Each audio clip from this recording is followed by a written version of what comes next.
మీ ఎలాంటి వ్యాపార ప్రకటనలకైనా వెంటనే మా ఛానల్ సంప్రదించండి. ఓం సదాశివ సమారంభాం వ్యాస శంకర మధ్యమాం అస్మదాచార్య పర్యంతాం వందే గురు పరంపరాం. జ్యోతిష్ శాస్త్రాన్ని భావితరాల వారికి ప్రసాదించిన ఋషుల యొక్క పాదపద్మాలకి నమస్కారం చేసుకుంటూ, అలాగే నాకు ఈ జ్యోతిష విద్యను నేర్పిన గురువర్యులు జ్యోతిష బ్రహ్మ కీర్తిశేషులు శ్రీ ఈరంకి సూర్యనారాయణమూర్తి గారు, సూర్యశ్రీ దైవజ్ఞ గారి యొక్క పాదపద్మాలకి నమస్కారం చేసుకుంటూ, ఓం శ్రీ మహాగణాధిపతి నమః, శ్రీ గురుభ్యో నమః, హరి ఓం. వీక్షకులందరికీ నమస్కారం. ఫిబ్రవరి నెల 22వ తారీఖు లగాయితూ 28 వరకు ఉండేటువంటి గ్రహగతుల ఆధారంగా ద్వాదశ రాశుల వారికి ఈ వారం ఏ విధమైనటువంటి శుభాశుభ ఫలితాలు కలగబోతున్నాయో ఈ కార్యక్రమం ద్వారా తెలుసుకుందాం. అందులో భాగంగా ఈ వారం ఉండేటువంటి గ్రహస్థితిని గమనిస్తే, ఈ వారంలో కూడా గత వారం మాదిరిగానే పంచగ్రహ కూటమి సంభవిస్తూ ఉన్నది. అది కూడా కుంభరాశి ఎందే సంభవిస్తూ ఉన్నది.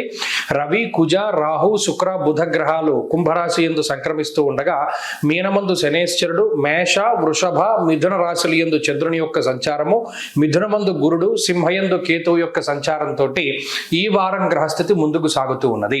ఇటువంటి గ్రహస్థితిలో ద్వాదశ రాశుల వారికి ఏ విధమైనటువంటి ఫలితాలు కలగబోతూ ఉన్నాయో తెలుసుకుందాం. అందులో భాగంగా మీనరాశి వారికి 12వ స్థానమందు పంచగ్రహ కూటమి ఏర్పడింది.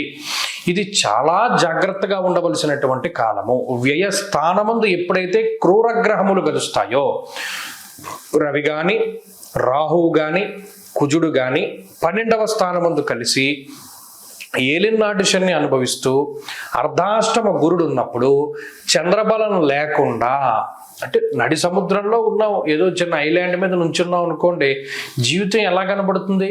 దిక్కుతోచనటువంటి స్థితి అంటారు.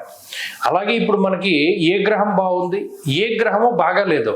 పోనీ బాగా లేకపోతే బాగాలేదు, మీరున్న ఐలాండ్లో నీళ్లలో మొసళ్ళు ఉన్నాయి, పైనేమో భయంకరమైనటువంటి వర్షం పడుతుంది అనుకోండి, చలి ఎక్కువగా ఉందనుకోండి, ఇలా అంటే బాగా ప్రతికూలమైన కండిషన్స్ ఉంటే అసలు మీరు ఎలా సర్వైవ్ అవుతారు?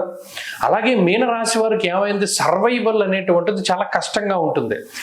కొన్నిసార్లు అసలు ఎందుకు ఈ జీవితం అనేటువంటి భావన కలుగుతుంది. కానీ ఇటువంటి సందర్భంలోనే కష్టకాలమందే భగవంతుడు కొన్ని నేర్పుతాడు. ఈ గ్రహస్థితి శాశ్వతం కాదు కదా. ఉదాహరణకి 12వ స్థానంలో రవి, రాహు, కుజులు ఉన్నారు.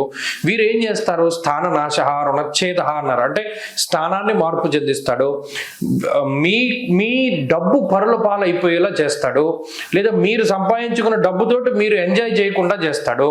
వ్యసనాలు, స్త్రీలోలత్వము, లేదా ఎక్కడైనా పెట్టుబడులు పెట్టి డబ్బు కోల్పోతూ ఉండడము, బుర్ర సరిగ్గా పనిచేయదు. అరే నేనేనా ఈ డెసిజన్ తీసుకున్నది, నేను ఇలా ఆలోచించాను కదా, నేను ఎందుకు ఇలా ఆలోచించాను, ఇలా వెళ్ళాననేటువంటి భావన కలగజేస్తాడు. అయిపోతుంది, మనం ఫలానా చోట పెట్టుబడి పెట్టేశాం, ఆ డబ్బు అంతా పోయింది. అయిపోయిన తర్వాత రోజు అదేంటి ఇంత క్లియర్ కట్గా మనకి ఇక్కడ తప్పు అని తెలిసినప్పుడు మనం అటు ఎందుకు వెళ్ళాం? బుద్ధి కర్మానుసారిని. రోడ్డు మీద మామూలుగా వెళ్ళొచ్చు, కానీ రాంగ్ రూట్లో వెళ్ళు వెళ్ళు వెళ్ళు అంటుంది గ్రహస్థితి. రాంగ్ రూట్లో వెళ్తున్నాం కదా, నువ్వు పక్కగా వెళదామా? అబ్బే లేదు, నువ్వు రాంగ్ రూట్లో వెళ్తున్నా, రాజాలా వెళ్ళాలి అని అనిపిస్తుంది మనసులో. స్పీడ్గా వెళ్ళిపోతాడు. అప్పుడు ఏమవుతుంది?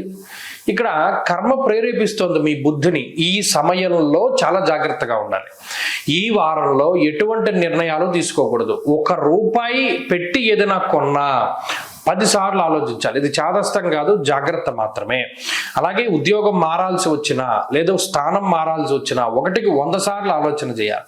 గురువు యొక్క అనుగ్రహాన్ని తీసుకోవాలి. ఎక్కువ పెద్దవాళ్ళతోటి మీ ఈ విషయాలు చర్చిస్తూ వాళ్ళకి సంబంధించిన నిర్ణయాలు తీసుకోవాలి తప్పితే సొంత పెత్తనం పనికిరాదు. మరీ ముఖ్యంగా చాలా అతి జాగ్రత్తగా ఉండవలసినటువంటి సమయము. ఈ సమయంలో జాగ్రత్తగా ఉండండి. ప్రత్యేకించి గ్రహణం వచ్చేంత వరకు జాగ్రత్తగా ఉంటే సరిపోతుంది. గ్రహణం వల్ల లబ్ధి పొందుతారు మీనరాశి వారు. మరిన్ని శుభ ఫలితాల కోసమే ఆంజనేయ ఆరాధన మంచిది. పంచముఖ ఆంజనేయ స్వామి వారి యొక్క ఆరాధన చెయ్యండి.